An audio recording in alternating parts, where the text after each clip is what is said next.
Chris. Hello. Good to see you again, Chris, man. What is going on in this crazy world? How are you? Oh, well, we're getting by, aren't we? We're getting by. How about you? Man. Not too bad, yeah. Just carrying on, tickling away. Chris Jeffries, host of the Homeless Romantic podcast, found on YouTube and Spotify, and I've seen a lot of your reels. We've actually done one before, actually, and you're growing quite well, man. You've got a fair few thousand followers now, and it's good to see. How's it going? Slow and steady, you know. Especially when you're trying to talk about veganism. It's a tough crowd, you know. A lot of vegans come through and they participate with you and they're there for you, but there's so much other vegan content, and the rest of the people are just sort of unbearably mean and, you know, mean-spirited. So we know why. I'm not too good on the politics front, so a lot of your stuff I don't quite understand, but when I do see a veganism related one, I definitely watch it, and I definitely read all the comments. I think I've chipped in with a few little comments lately as well. It's always good to see. It's always good to see. But I think the latest one was someone saying that you don't eat enough for some reason. I don't know how we know. Oh, right. Eat. And I think I commented saying, no, you said that, you know, you eat plenty, and I said you definitely don't eat enough until Bill Gates has got you under the wing and he's forcing Beyond Burgers down your throat. Let's start with that. Man. Well, the comment. Carry on. Well, the comment was, you eat the bugs and stuff. I'm like, yeah, bugs aren't really vegan. You're still eating like another little creature and stuff. That we don't eat bugs. Yeah, where's this bug thing come from? I actually had a comment a few days ago, and I've just pinned it to the top of one of my big food platter photos, and it was, I love how terminally online protein-starved bug people can't stop chirping. You are what you eat, I guess. So number one, since when have bugs chirped? I thought that's what birds do. And secondly, I don't eat bugs, so I can't be a bug. Yeah, wow. Yeah, ignorance in the highest form. It's crazy, isn't it? What attacks have you had lately? Have you been under any scrutiny for your choice of diet? Or funny you should ask. Yes, it's a constant barrage of interesting arguments from people. So I'll give you the latest example. Somebody on Imager, which I post some of my stuff on Imager and stuff. The argument was, it's between anti-capitalists and vegans, okay? So there's a lot of people that are anti-capitalism because it's exploitative, right? Capitalism at its form, Amazon and these big corporations that sort of disenfranchise people and exploit workers and make it so, you know, we do deforestation and we have environmental degradation thanks to an economic system that needs constant growth. Under capitalism, we need to keep growing.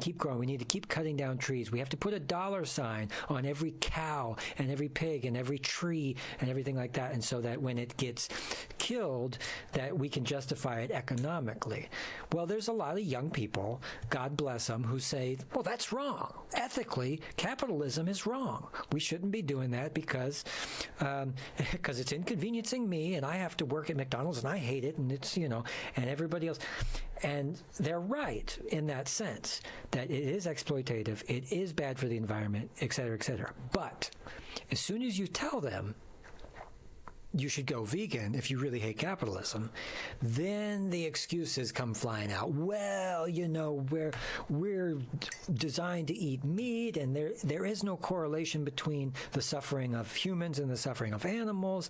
And I just sort of chased them around in circles about their logic there. And the guy ended up saying something like, well, vegan eating meat must be okay because society, 99%, you know, vegans make up 1% of the population. The rest are 99%. So that must mean that society has deemed it ethical, so it must be ethical. And I said, well, slavery used to be widely accepted. You know, so it's these type of circular arguments that just keep coming around. And also, as we all know, well, humans are carnivores. No, humans are omnivores. And I say, well, monkeys are our descendants. We're descended from bonobos and chimps and stuff like this. They eat mostly plants, and they have similar looking teeth, but the whole teeth thing, I'm sure you've heard this. Oh, but the teeth, we have teeth. We have a few sharp teeth. It's not true. And frankly, bonobos, chimps, they're 99% plant-based. So also, again, bad argument. And so it's this constant barrage of bad arguments and everything. But at the heart of it, right, is this triggered sort of feeling like, we were talking about this before, the type of reactions that we vegans get from these people, it's really indicative of people who feel bad. They feel bad. They feel guilty, and they feel obligated to care. And you say, well, you can't pick your injustices in this world. And I am involved in all kinds of activist communities. We're talking about the rights of Palestinians, or the rights of African Americans, or the rights of women, or the rights of animals and stuff like this. It's all encompassing. It's all the same thing. And to equivocate on that and say, well, no, I'm for freedom for women, but, Arabs, well, them, because I don't care. That is typical short-sighted, human-centered thinking. And I find that vegans, the people that are vegan, are the most likely to also, if you can empathize with animals, something that's so far from a human, that they're also more likely to be hip to women's rights, rights for black people, rights for everybody else. So you can't have pick and choose your injustices. And I told this to this person. I said, for every trans person out there that hates Christians, or for every African American who is, misogynistic, or every Palestinian that's homophobic, and every anti-capitalist that eats meat, we lose all credibility when we start talking about ethics. Yeah. And it's interesting sort of when you said about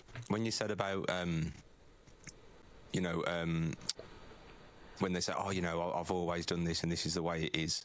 I called someone out the other day and I said, well, let's fast forward to 2090 and let's just pretend that 60% of the world is vegan, or let's just say of the West, the developed world, 60% and 40% are meat eaters. What would you say then? So would you say that, this is the way that we've this is the way it is.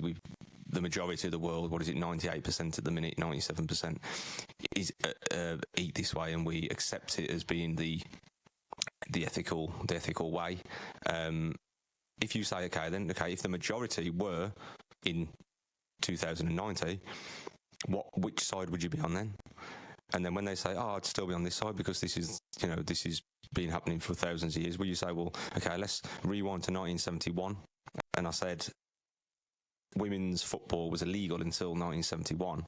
If you were around in 1970, would you think that women's football should be banned? Okay, then, yes or no, whatever the answer is. Well, what about in 1971 when they unbanned women's football? So how do you know that right now is the right time? How do you know it's the pinnacle? Do you know what I'm saying? Yeah, and that's when it gets that's when it's like maybe it's not right. You know what I mean? That's a way to kind of unpick that one. Yeah, and that's a good example. I didn't know that about women's football, but there are tons of examples like this, like progressive ideas, like the idea that we move forward in society when we discover that there's a problem.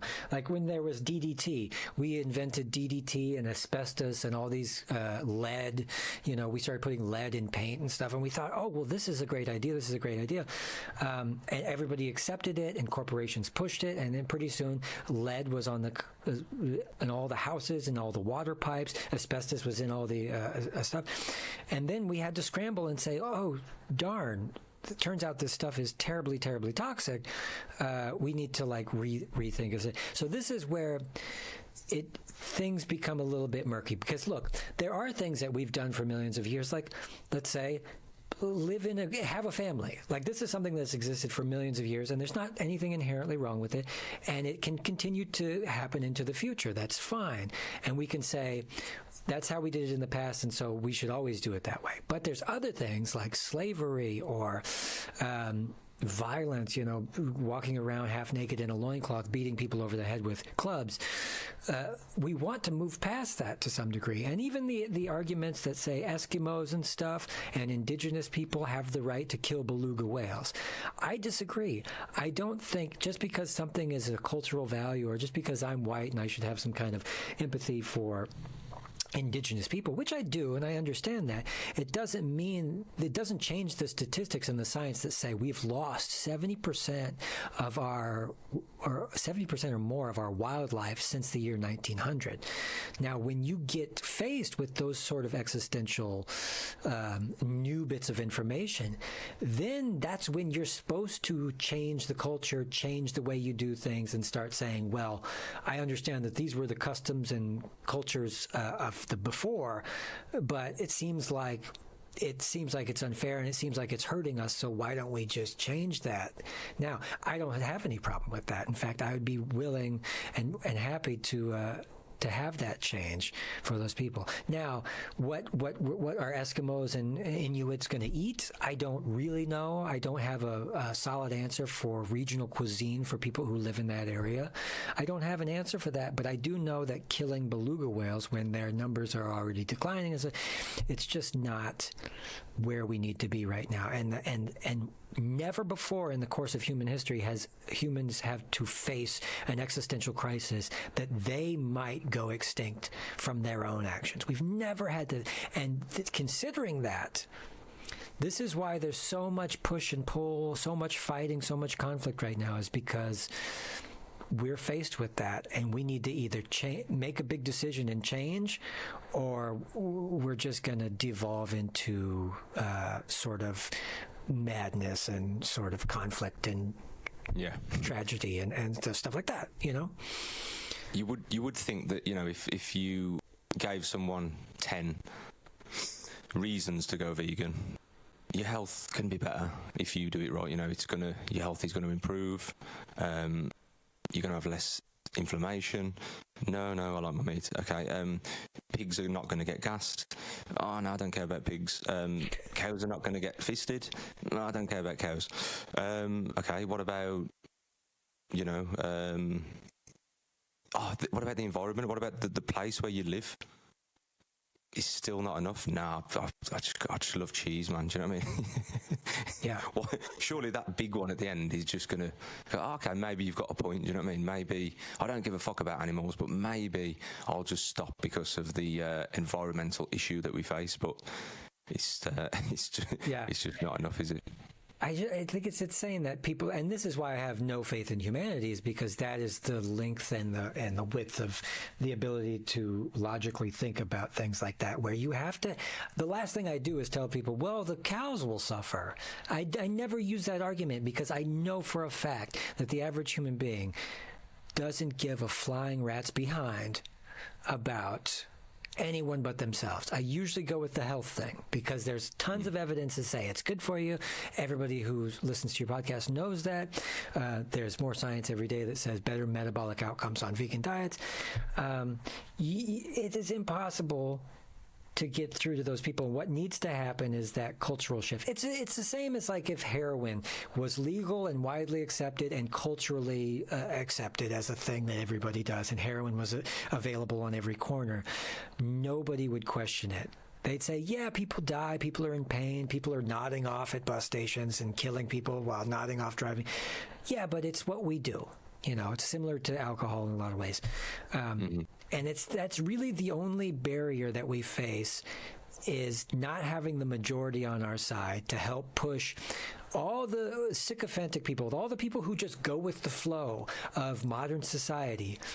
This is the vegan's greatest enemy, is the people that just go with the flow. And that's the moral majority. The majority of people go with the flow. Whatever time they live in, they say, well, this is what we do and this is okay, and I don't want to change. And the other crux is vegan meat eaters, they're eating for pleasure instead of eating for any other reason, right? They don't eat, they think they eat for health, but if they really ate for health, they would do more research and realize that vegan diets have better metabolic outcomes. So the reality is that they're eating for pleasure, and if you try to take something away from somebody where they get pleasure from, then you are just enemy number one. Yeah. Do you think without food addiction and the big problem of like the last 50 years, the big pandemic of food addiction and fast food especially, if that addiction didn't exist, do you think it would be a problem, as big as a problem, or do you think the people That's a great question. That's a great question, because first of all, the availability of this stuff, and it goes back to capitalism, right? The free market says McDonald's can sell whatever they want because that's the rules of the free market. They can sell junk food and they can mislead people with advertising and get them to eat really horrible food. But on the other side of it, meat has been subsidized by the government. If it wasn't subsidized by the government, it would be too expensive for the average person to buy. And that's another huge reason why the vegan revolution has trouble getting its foothold, is because meat has been subsidized by the government to be cheaper than the other alternatives, which beans, let's be honest here, all my vegan brethren and sisters out there, beans are revolutionary. Beans are magic. Beans fix nitrogen in the soil. Beans stay good forever in a dry form. Beans have fiber. Beans have no saturated fat. What is it? 90 shit. Sorry, I cussed. 90% or more, something like 93% of all the soy that's grown in the world is for livestock food. If you cut out the middleman, which is the animals that are eating it, you would have enough soy, tofu, tempeh, etc., to feed the world. So the fast food revolution and the subsidizing of meat and allowing the free market to just put a McDonald's on every corner, et cetera, has helped, or not helped, but made it worse for getting our vegan revolution where it needs to be. But I do have hope. I do have hope. I've listened to Rich Roll podcast, and I think it was, I could be wrong, but I think it was Dr. Berg who came on. And he said just what you've just said. He said the US government, by law, promotes, it's some law that came out, I don't know, 20, 30 years ago, I think he was on about, that promotes products regardless of their health value. And it's by law that they have to promote these animal products. And they pour it into their own research studies. And the government actually worked, this is obviously in America, I'm guessing, they worked with Wendy's to market their cheeseburgers, and Subway didn't have cheese on 2 of their sandwiches, and Subway added cheese to these sandwiches even though they didn't want to or they didn't need to, just to align with the contract that the government put out to push cheese. And I don't know how true that is, but I'm sure that if Dr. Berg's saying it on a Rich Roll podcast, there's some legs to it. Do you know what I mean? Sure. And the same went with Taco Bell, Pizza Hut. They were promoting cheese, and apparently this is all discoverable through the Freedom of Information Act. Okay. So, no, I mean, this is in the realm of believability because of exactly what we already know about the meat industry. It's its connections, its power. The lobbying of the meat industry is insane, and they found that 100% of big meat companies lobby to get the laws that they want in place, the regulations they want in place. When the IPCC came out with their climate thing, the meat industry fought tooth and nail to try to keep out all of the information that would have looked badly on the meat, saying animal agriculture is responsible for 20 to 25% of, emissions and et cetera, methane, CO2. They lobbied and fought against that, not because it was untrue, but because it would have hurt their business. Now, when your society is operated like this, you have no choice but to look deep into the heart of humanity and say, oh my God, there's something badly, badly wrong with the system, and there's something badly, badly wrong with a lot of people out there to allow that to happen. So no, that's totally within the realm of believability. It's also like the food. Growing up, we had the food pyramid and what was considered acceptable as far as, oh, you need this much meat and this much. All this was decided by for-profit food companies. You know, they get together and they have a think tank, the Citizens for Healthy Food Eating or whatever, some bull crap, bullshit. It's bullshit. Fuck. Yeah. Bullshit. It's the way that they interject themselves and put profits and over public safety and people, they do it all the time. There was also the thing with sugar. At the top of the pyramid, it said, oh, well, you could have this much sugar a day, blah, blah, blah. Sugar's not good for you. In almost any amount, it's toxic, you know. You can digest it and you can get over it and blah, blah, blah. But it's not good. Like, I like alcohol too, but I know that it's bad for me, right?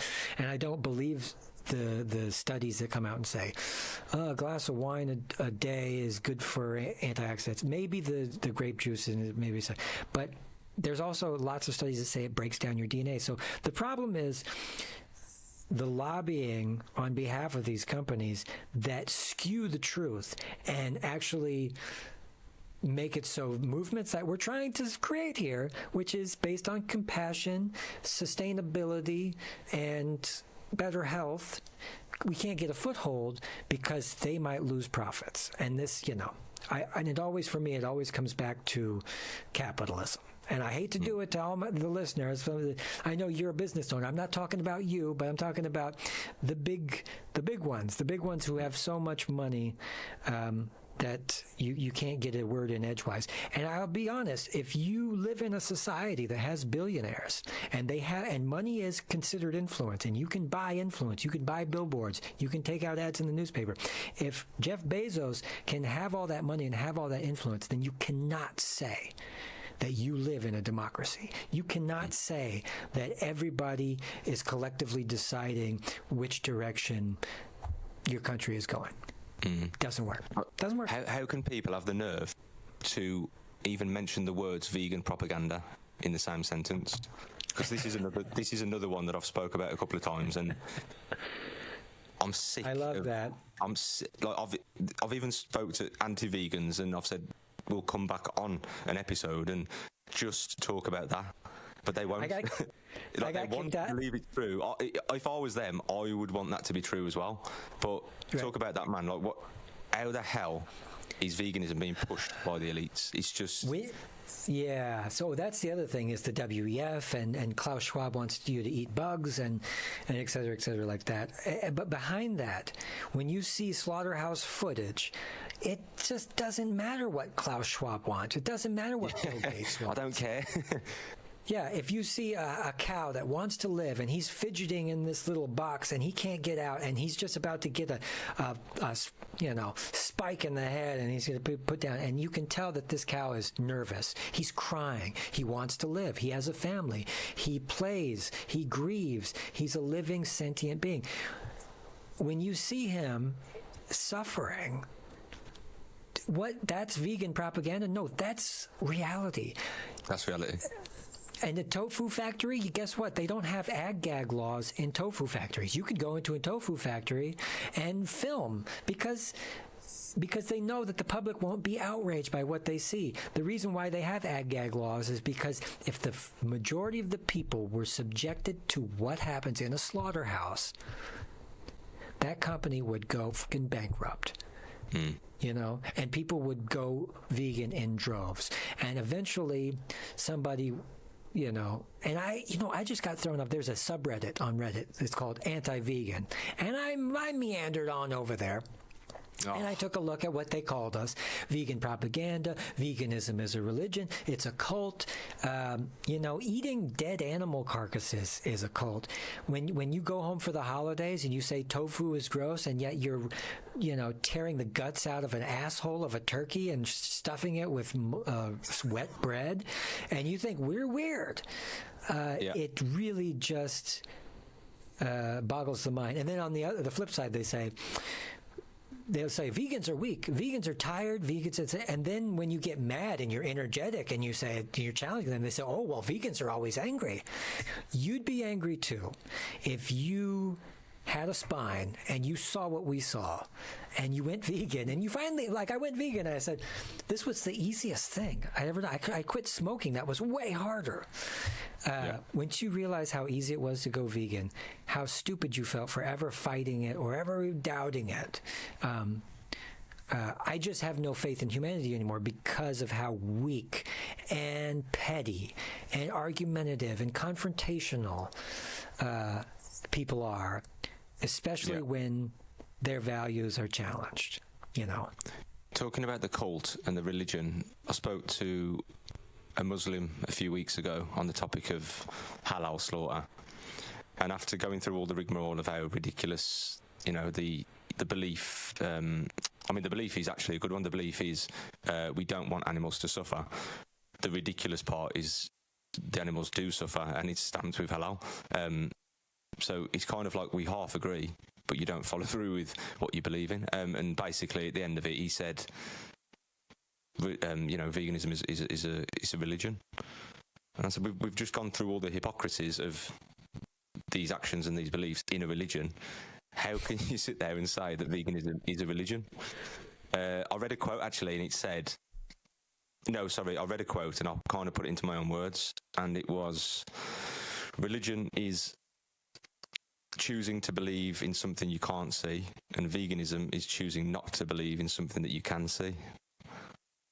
That's it. That's it. I saw that. Yeah, I saw that, and I agree. I was trying to think of that the response to saying it's a religion, because it doesn't fit the standard definition of religion. It just doesn't. Nah, but that's another good point.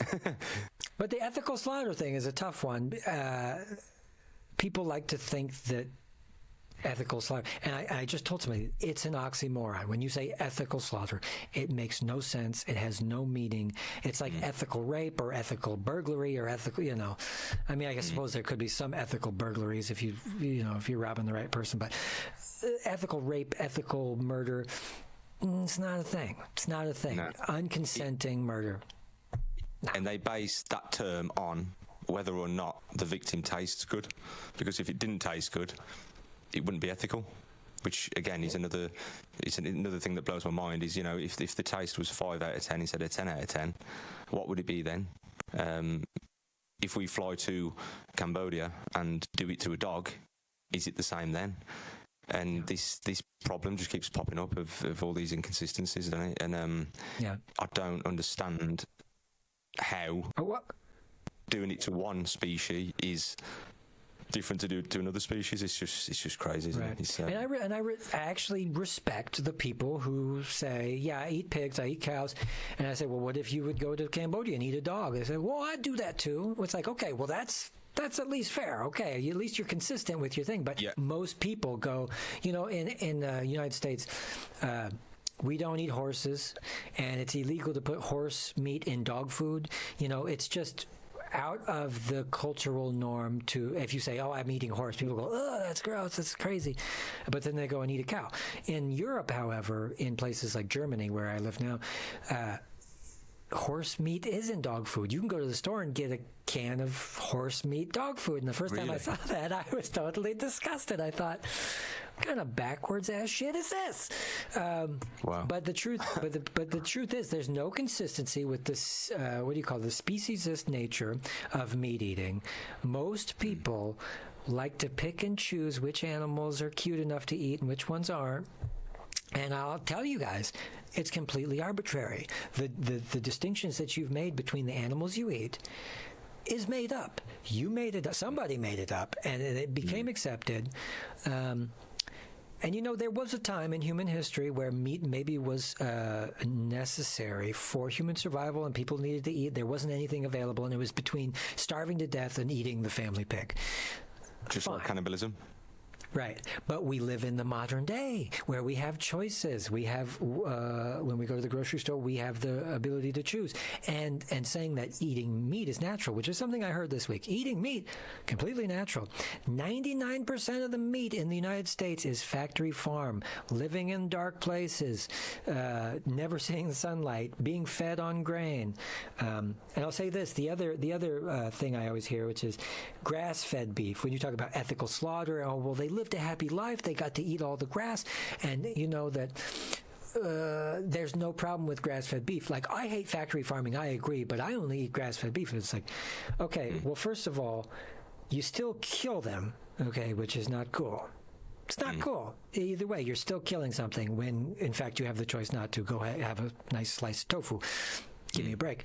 But at the other part, only 4% of the beef in the United States is grass-fed. It's not something that these people think that grass-fed beef is going to be able to be scaled up. There is not enough land in the world to grass-feed the beef that we currently consume. There's not. There's not. Yep. And there's another argument that comes flying around. But yeah, the religious people calling us religious nuts. Yeah. Even the grass-fed isn't grass-fed, is it? So the argument of, oh, I only eat grass-fed, they're classed as grass-fed if they're fed for something like 20 or 30% of their life with grass. And also hay is classed as grass, they think it's pure pasture, and they're getting fed this hay in, at a certain point in their life. I don't know if it's the end or the start, and then they're just grain fed. And people say, "Oh, I eat grass fed beef," as though it's better or whatever. But I said, no. Okay, let's just say you're on your local farm and you eat what you think is a grass fed cow. But then you also go on holiday, you also travel, you also stop off at service stations, you also go out for meals, you also do all these other things. So to use that excuse, oh, I only eat grass-fed, number one, it's not grass-fed, it's partly grass-fed. And number two, it's probably hay that it's fed. And number three, you don't just sit in your house forever, do you? You go places, you eat at different places. So again, that's got no legs. And like you said, you're still killing a cow when he doesn't want to die. Right. That should have been number one. For us, that's number one too. It's like every time I had gotten an argument the other day with some carnivores and stuff, and they were trying to argue with me whether or not saturated fat was healthy or not. Now, the consensus is that saturated fat's bad for you, and there's a lot of information that says it increases inflammation. Now, there are some studies that say saturated fat is good for you, and I said, I believe that it's bad for me, but at the end of the day, if you believe saturated fat's good for you, that's fine. But it doesn't matter because I still don't want to kill an animal. So at the basis of all these health questions and environmental questions, well, the rainwater and the blah, blah, blah, I don't want to kill an animal. And I don't really see what the problem is with that. The other thing is, you brought up the point of the way they lie. They'll say, well, yeah, they can put grass-fed on the label because legally he was fed grass like once at one point in their life. The same with free-range chickens. Instead of you hear the phrase free-range chicken, you think, oh, well, they're out on the pasture. They're all running around. They're having a ball. In reality, what they are, they're still in barns, but they're just not locked into these cages with their, necks in a feeder, that they're just sort of running around in a dark barn by themselves, totally overpopulated, stepping on each other, while, eating each other's dead corpses. It's just whatever they can legally get away with labeling it, because grass-fed, free-range, these are marketing terms to make the consumer feel better. And right there, it gives you the impression that deep down, even though people fight us constantly and are constantly defensive about it, it gives you the impression that if people really knew, and if people really saw, and if the majority was on board, that the world would go fucking vegan in a heartbeat. In a heartbeat. because we do have empathy. A lot of people need religion and spirituality in order to do the right thing, but the majority of us, I think, we know what the right thing is to do, as long as it's put in front of us in a simple way where we can say, okay, yeah, I can do this. But when it's obfuscated through societal norms and propaganda, and they're blasting a meat smoke wind out of the top of the McDonald's, it's blowing down the street and it's getting everybody super hungry, and you're manipulating the people into continuing this barbaric, sort of archaic, outdated dieting thing, then yeah, again, we can't get our vegan revolution, we can't get a foothold in there. So we got a long way to go. There's my local shopping centre, a couple of miles away. They do a hog roast inside the mall, right in the main bit where people are walking through, and it stinks for I think I was probably about 500, 600, 700 meters away, round the corner and up the other end of the shopping centre, and I could smell this pig, and there's people queuing up for this dead pig, and people are walking past going, oh, smell that, that smell, that lovely smell. And I'm thinking, how like I can't even, like, how many times do we relate it to a dog? If it was a dog, yeah, and someone knew that smell of that dog was the dog and not a pig, and it might smell good to them, but if they knew it was a dog, they would be horrified. How can they have such a strong belief over the smell of a dead pig compared to that of a cat or a dog? It's just this is what I like to think of as, on top of your in your brain, you have your frontal brain, which is like the mammalian brain, and then below that you have the reptilian brain, which is primitive. It's a primitive thing. So a lot of people can't think past that primitive part of their brain, the reptilian brain, and they say, when they smell it, that's really all they need. I'm really surprised at humanity that there's just not more like blatant just gang rape constantly, because of how reptilian brained most people are. So when they queue up for a dead pig, they don't think about the fact that pig was smarter than a dog, or had a family or wanted to live or anything like that. All they do is they smell the thing and they drool and they say, I want that thing in my mouth and in my belly. It's this primitive reaction. Civilization is predicated on how well we can circumvent our own primitive impulses. That's what makes us be able to walk around upright and wear fancy clothes and not gang rape each other, is the fact that we have tried, to create laws and rules and tell each other, no, we shouldn't do that because we're civilized, and we shouldn't act on our primitive impulses because we're civilized and stuff.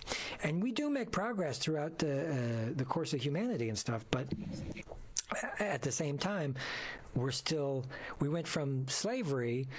We got rid of slavery. That's great. But we didn't get rid of eating meat yet. And I think, honestly, it's just a matter of time.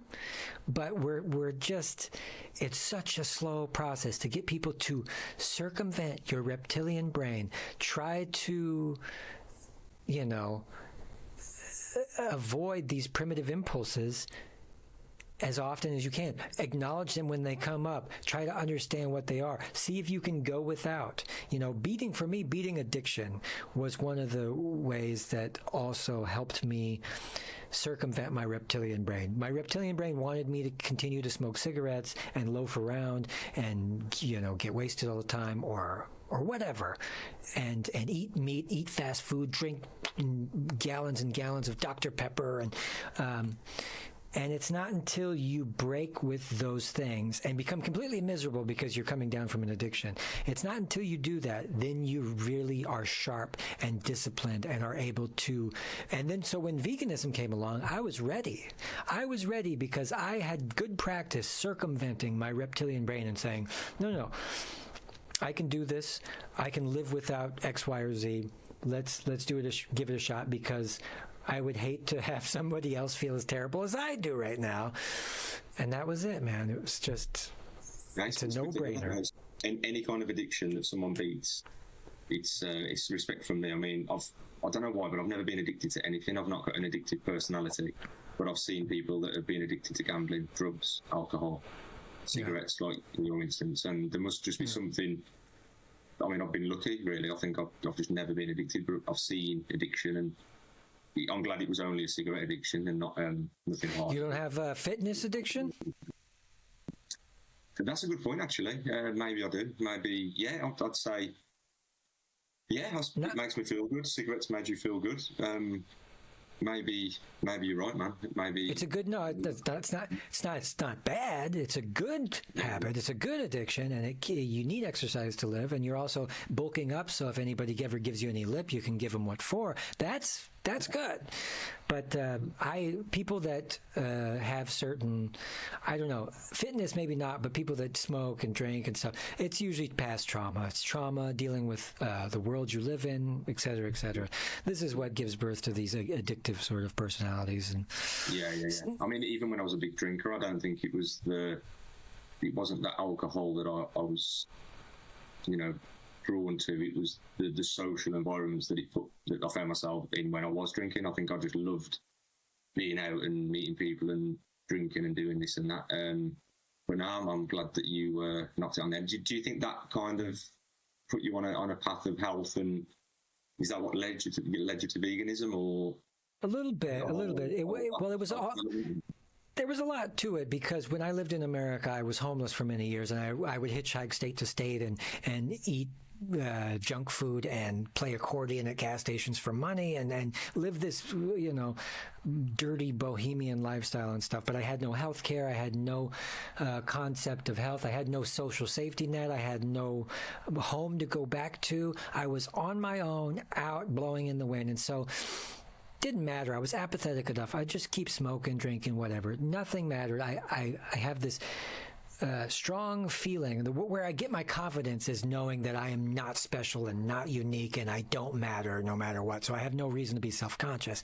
I'm just another dumb human walking around the planet. But when I actually moved to Europe and I had social safety net and health insurance, and life started to improve in a lot of ways, then I was able to cut out addictive substances. I was able to start exercising for the first time in my life. I was started to be able to make these sacrifices. But also, old age will do that to you. People who get older, your priorities change, and I understood that there's no longevity in unhealthiness, and I don't want to keel over at any time. But it was definitely tied into love. When you get love, when somebody really loves you, and my wife really loves me, and I really found a relationship that I'm really happy to be in. This, I think, if you want to know the secret, I think that was one of the pivotal moments where my life took an entire 180, when I finally felt that somebody was patient and loving and understanding through all my moods and all my quirks and foibles and all the things wrong with me. When somebody comes along and accepts you for who you are, then you can truly blossom into the person that you've always wanted to be. And I've always cared about animals since I was a really young kid. I was always very sensitive to that, but didn't have the confidence or the wherewithal to go ahead and just put my money where my mouth was as far as ethical things. And I would say love. I would say love can conquer all and can change your life in an instant. So if all you people out there in a bad relationship, maybe you should find someone that really loves you, and you'll be able to, I don't know, you'll be able to conquer the world. That's what I feel like. Yeah. I can't believe it took me till now to understand that your podcast is the Homeless Romantic, and it's because you used to be homeless. Yeah. That's quite mad. And now obviously you found a better life in Germany. You've got the missus, and you've completely turned your life around. So I can't believe I've only just discovered that. So it's a quality story, man. Really, really pleased for you. Well, I'll tell all the listeners, too, I have an album out there that I recorded because I am a musician. I've been recording music for a long time. I wrote a series of songs that kind of talked about my trials and tribulations on the road and what I learned during that time. It's called Chris Jeffries' Homeless Romantic. It's a music. If you're interested in sort of folk, jazz, country-style music, it's out there. Please give it a listen. Tell me what you think. Always happy to. I like all music as well, man. I'll give it a listen. I like Like, I could have Elton John on, or I could have Eminem. So I'm. What do you? I have to ask you. What do you listen to when you're exercising? I usually listen to a podcast, which is quite weird because people usually put some heavy stuff on. But drum and bass, hip hop, rap. I'll put some garage beats on. Anything really, man. I'm not too what's it called with music? I've got like a large genre of. I've got a big library, man, on my Spotify. What's that guy's name? Goldie. He's one of your UK's best and brightest drum and bass guys. Goldie. Yeah. To be honest, I'm one of these that I don't really know many artists. I don't know many actors. I don't really watch TV. I'm not really up to date with. Oh, you're not missing out. I'll tell you. Like artists or anything like that. But yeah, I do listen to kind of all things. But Matt, that's what I was going to ask you about Germany. Obviously, we were going on to your life in Germany. Yeah. I read yesterday or the day before that Germany have allocated 40 billion to the promotion of plant-based meat and dairy alternatives. Just going off topic. That is... Thank God. What is going on? Have you heard about that? No, but... Yeah, the government... maybe this is the vegan propaganda that everyone's been waiting for. Maybe they are pushing it and they're starting in Germany. Propaganda or not, I mean, I'll take it.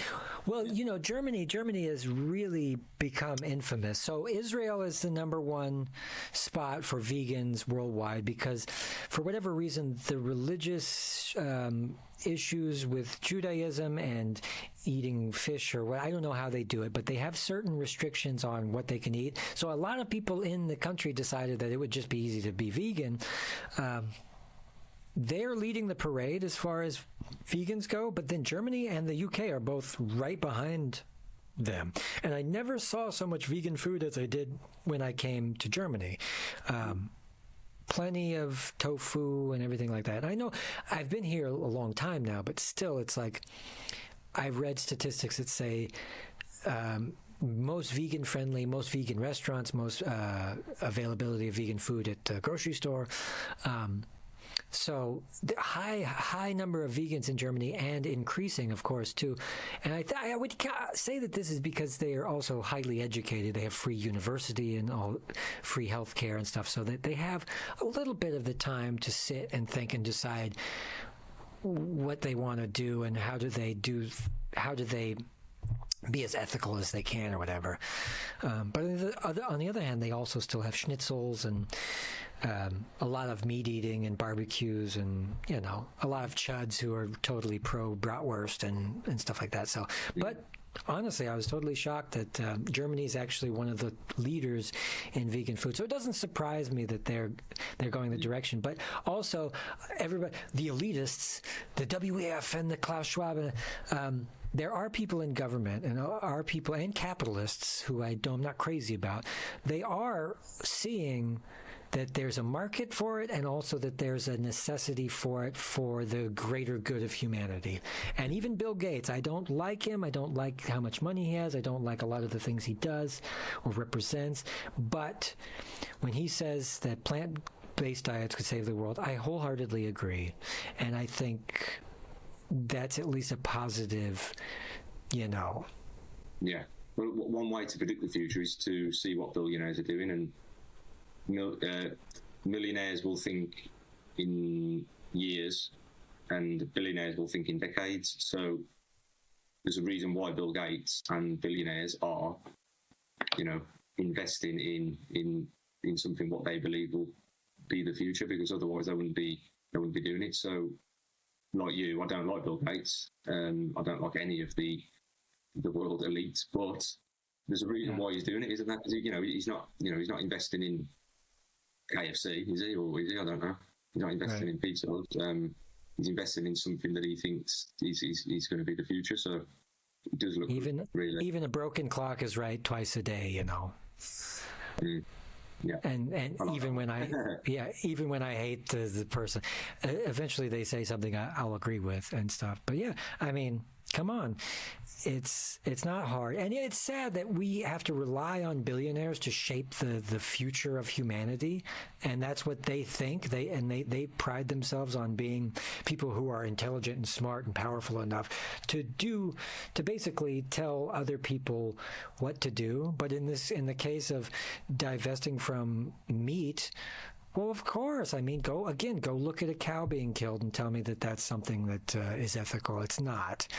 And so he is right for doing stuff like that. But at the same time, this is why I go back to the capitalism thing, is we could have done it without them had we had a fair and equally balanced society where true propaganda, like real propaganda from the meat industry and like subsidized meat, if we would have been able to get rid of all that, and we could have had honest debates like Piers Morgan. He'll, just a disingenuous shithead that doesn't let anybody talk, arguing and debating in the most disingenuous way, on purpose because he represents corporate and business interests. If we could have avoided having him and Fox News and all these sort of and we could have had no ag-gag laws, a true, honest, transparent, open society, then we would have been vegan 50, 80 years ago. If someone comes up to you and says that you're only vegan because it's being pushed on you, and you are to reply to them, what would you say? I just give them a knuckle sandwich. Right in the kisser. No, I'm just kidding. I don't condone violence, people. No, all kidding aside, I would say,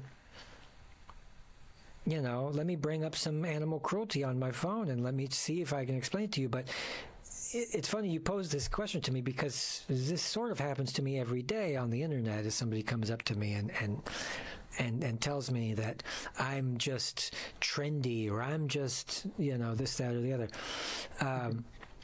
I was concerned about the reasons why I was doing it at first when I started to, they say, I care about animals and I'll go vegan. I'll try veganism for that. But at the same time, I'm a little paranoid about my health. Am I going to get enough this? Am I getting enough that? And the more that I dug in and the more that I learned, the more I realized how stupid I was for not doing it earlier.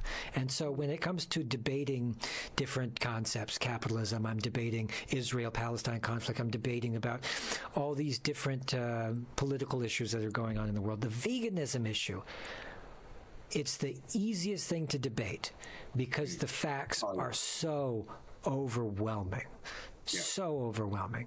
Now, with communism, you don't know. Communism has failed in the past. Maybe it's not so great. Socialism, do people have an incentive to work? I don't know. But capitalism is exploitative. So I don't really have an answer. I don't have a political dogma on whether or not capitalism is the only way or whatever. But when it comes to veganism, it's the most sure bet that I've ever had to debate with somebody about. And I basically just chase them around with mountains and mountains of studies and logic and stuff until they finally say, well, God said that I can eat meat, and so it's up to God. And I go, okay, well, if it's up to your invisible sky monkey to decide what's right and wrong, then I'll let you be, because I can't really argue with somebody who believes in an invisible sky monkey who's omnipotent and ordains you the right to do whatever the fuck you want. I can't argue with that. So yeah. Or they'll say, I just love meat. Yeah, I'll walk away from that. I'll say, okay, you know what? I respect that. And there are tiers. That's the thing. Is a lot of animal rights activists are also just like very dogmatic about, like, saying vegetarians are worse than carnivores. I've heard actual animal rights, like really hardcore animal rights activists, say vegetarians are as bad as or worse than carnivores. And that's not, guys, that's not true. It's a spectrum. It's a tiered level of, well, you eat meat, that's bad. Or you're eating less meat, oh, that's a little better. Or you're eating grass-fed meat that's ethically okay, that's a little bit better. Or you don't eat meat, but you eat still eat dairy. That's even better than that. Oh, you're vegan. Okay, boom, you're at the top of the fucking, beautiful. But then there are ethical considerations beyond that, like whether or not you, I don't know, eat candy or, over sterilize your house and kill all the microbes, or like spray herbicides on plants in your yard, stuff like that. Also, vegetarianism leads to veganism, in a handful of scenarios, whereas no one is ever going to be on the carnivore diet and go, oh, I think I'll have some asparagus tonight. Yeah. It's not going to happen. So, yeah, to say that vegetarianism is worse than carnism is just ridiculous. I mean, some people don't know. Some people just think they're doing the right thing. Some people just love cheese too much, but at least it's a step in the right direction. Yeah, it's based out of an anger and hostility that vegans have, which I understand. But at the same time, the infighting and the, the non-pragmatic way and dogmatic way of going after just anybody. If you go after your vegan friend because he was on vacation and he ate cheese, like Jane Goodall of the Jane Goodall Institute, she's a famous chimp researcher, wonderful human being, has basically taught us a lot about animals that we never knew. And she's vegan, except when she's traveling. If she goes to Africa, she eats what they eat. Now, a hardcore vegan would say, well, her, man, she's just a phony piece of No, it's like, you're not being pragmatic, you're not being practical, and you're being dogmatic. And we all need to sort of have that tiered understanding about, oh, that's okay. It was a little better. Oh, that's better and that's best, or whatever. It's like, pick your battles, people, because injustice is everywhere. And perfection, when you talk about trying to be a perfectionist when it comes to alleviating suffering in the world, it's impossible. It's impossible to perfectly alleviate suffering. To live is to suffer, as the Buddha would say. So we cannot really but is that an excuse to just be apathetic? Well, I can't, stop torturing everything or anybody, so I shouldn't try. That's a lot of the excuses that you get. Well, if I can't... Just because you can't minimize all of it, it doesn't mean that you need to exploit some, does it? Right. It's... Otherwise, where does it end? I could, that's the apathy. That's the apathy.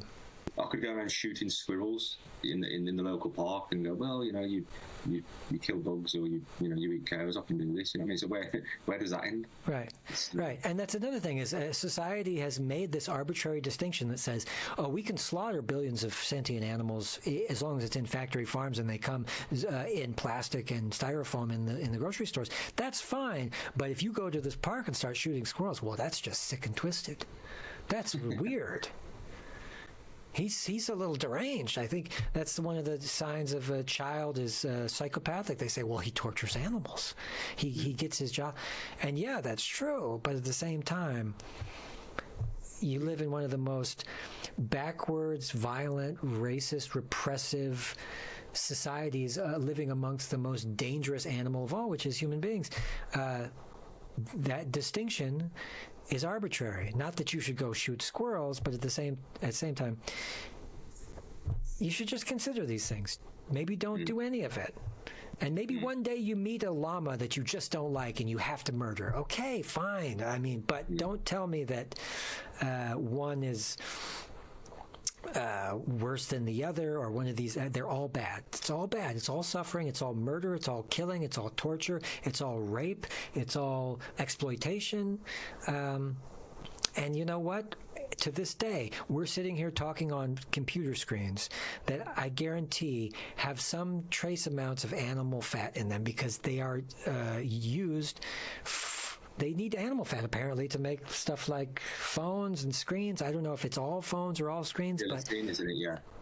I heard this from somebody, and I said, well, this has got to be bullshit. I looked it up, and it turned out to be true. But it's not.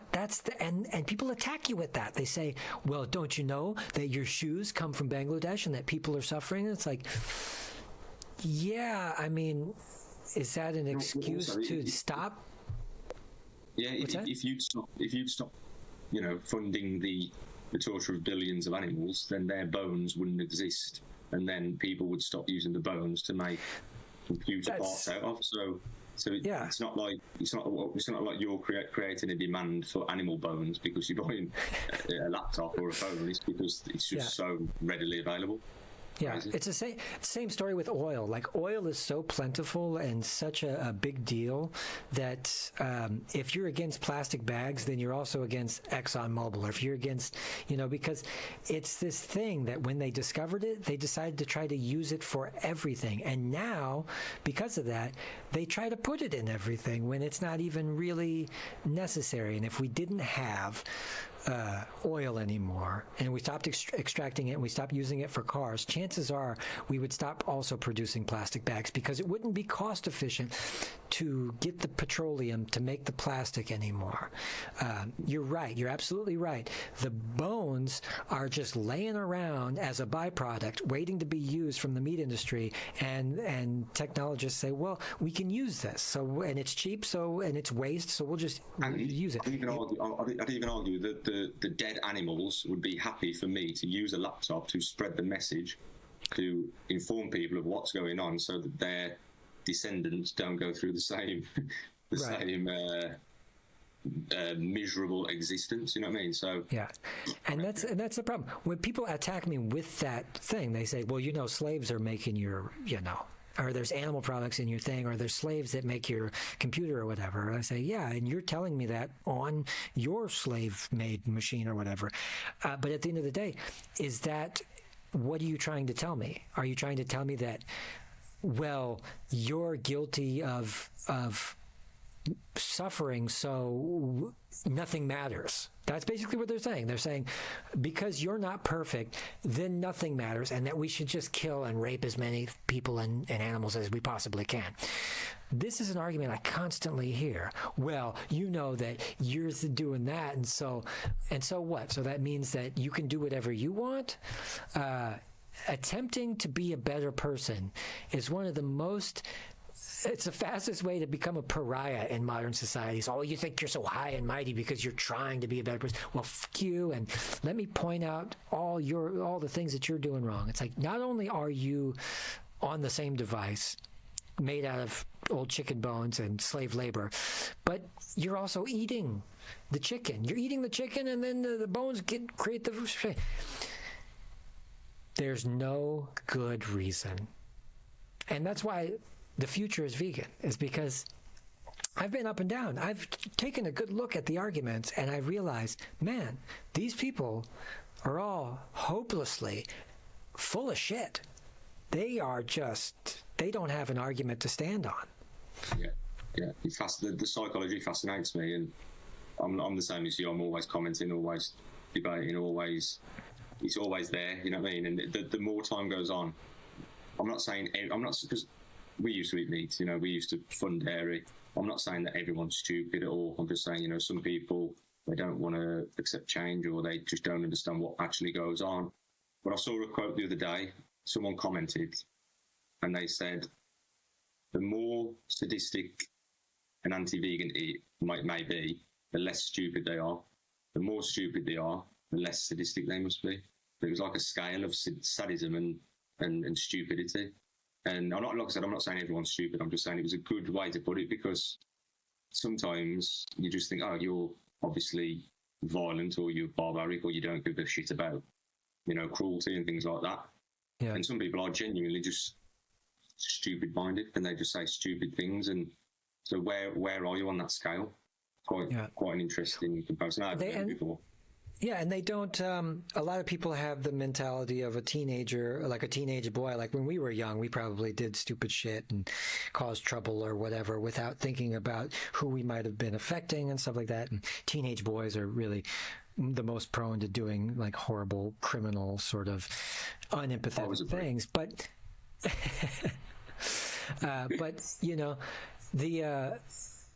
I see that with the reaction when these animal rights activists sit in the town square and they show videos of people being murdered and animals being killed, and people come up and they act like teenage boys. Their reaction is that of teenage boys, is because they're not in a position in their life to want to think about this And so it's just like right over their head. And so when they say the things that they say, they are not really internalizing the suffering and the pain and the stuff like this behind it.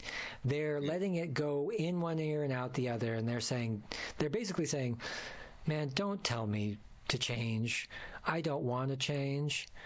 And the ones that fight the most are the ones who have the pull inside them that tells them, look, motherfucker, you know this is wrong, but at the same time, it's too inconvenient. I'm not in a place in my life right now where I can make change. So I'm going to do all these mental gymnastics to try to tell myself and tell these other people that you're wrong. You're in a cult. You're a nut. And you're high and mighty. You think you're so high and mighty. And I had even a trans person, which I'm all for trans rights and everything, but I had actually got in an argument with this person because they want trans rights and they're anti-capitalist again. And they said, they came up with the excuse again. It was, you need to check your privilege. Not everybody can afford to be vegan. And an Oxford study and various studies have already proven, and anybody that goes to the grocery store can do their own study and prove, tofu, beans, ridiculously cheap compared to meat, and that's even after they subsidize the meat. Beans are still unbelievably cheap. Chris, I produce vegan meals as a job, as a living, and I know down to the penny what it costs to produce each meal, and it does not cost a lot of money at all. People want me to drop the prices, but we'll just call it packaging. Yeah. But the shelf life too. Let's talk about the shelf life of beans. It's just there's no. It's amazing. I go back to how revolutionary beans are. If you leave meat out for just a little while, it goes bad. It gets parasites. It'll have worms crawling in it. It'll turn green. It'll make you violently sick. It'll stink to high heaven. Dry beans. They just sit there. They don't do anything. They don't get parasites. They don't. Beans. The magical fruit. That'll lead us nicely onto your daily food intake. What do you eat, Chris, before we leave? Okay. You like beans. You love beans. How did you know? Yeah. So, well, let's see, everybody out there. So I'll tell you a couple of my favorite recipes right off the bat. So I love to do a stir fry. I'll take some tofu, cut it up into nice little cubes, throw it in some oil, turmeric, little chili, little cayenne pepper, throw it in the oven. Okay, instead of frying it because it's a bit healthier. Sometimes I'll fry it if I'm feeling a little devilish. But I'll throw it in the oven, let it cook, maybe with some sweet potatoes, and then in a pan, roast some, onions, garlic, all that good stuff, good starter. Cook some rice on the side, and then at the end, sort of throw it all in the frying pan. I'll have the vegetables, rice, tofu, throw it all together. Take some oil. I'll put some chili flakes in the oil, a little lime juice, a little soy sauce, make a nice little, kind of sweet and sour kind of sauce. Put a little, what do you call it? The stuff that comes from the tree sap. What am I talking about here? Maple syrup, sorry. Maple syrup, Slipped my mind. Put a little bit of that in there, throw it in there, boom, you got yourself a nice sweet and sour. That happens a lot of days of the week. The other days of the week, we do beans, tortillas, salad, quinoa. And this is a powerhouse meal, just completely powerhouse. Kidney beans, black beans, wrap it up in a thing. If I have cilantro, onions, corn, I do mix it up. Fucking awesome, delicious, one of my favorite meals. I'll do a vegan pizza.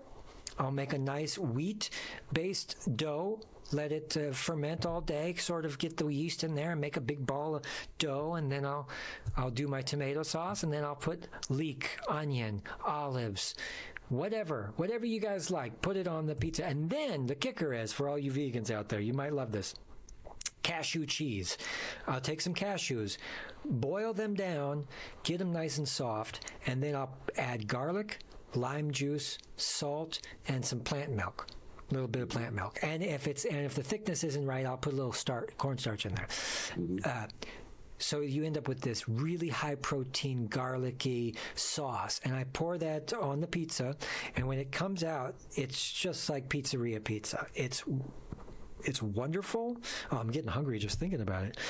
Wow. And that's one of the staples around here. And I'll give you one more recipe.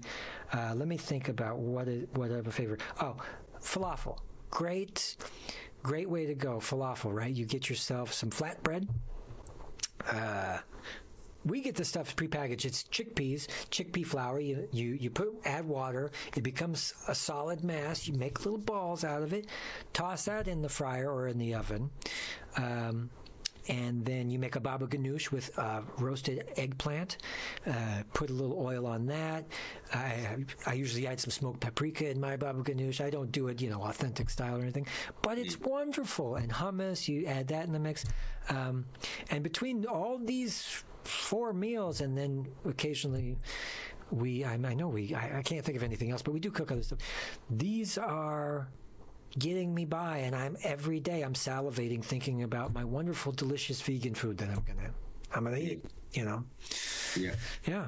Sounds beautiful. Yeah, because a lot of people will ask you, and they you must miss meat. How can you miss meat when you're cooking such a variety of different foods and different colours and flavours and spices and herbs and all these new things? And you've just inspired me actually to do the eggplant. What's it called? The baba ganoush. Baba ganoush. I'm gonna have to get on baba ganoush. I say papa ganoush like it's a person or something, but yeah, it's just like a eggplant paste. Yeah. Yeah. You just inspired me, man. Right, it all sounds beautiful, and it's made me miss cooking for myself because I'm always cooking for the business, and all my meals are just quick and simple and easy. So it's given me a bit of inspiration.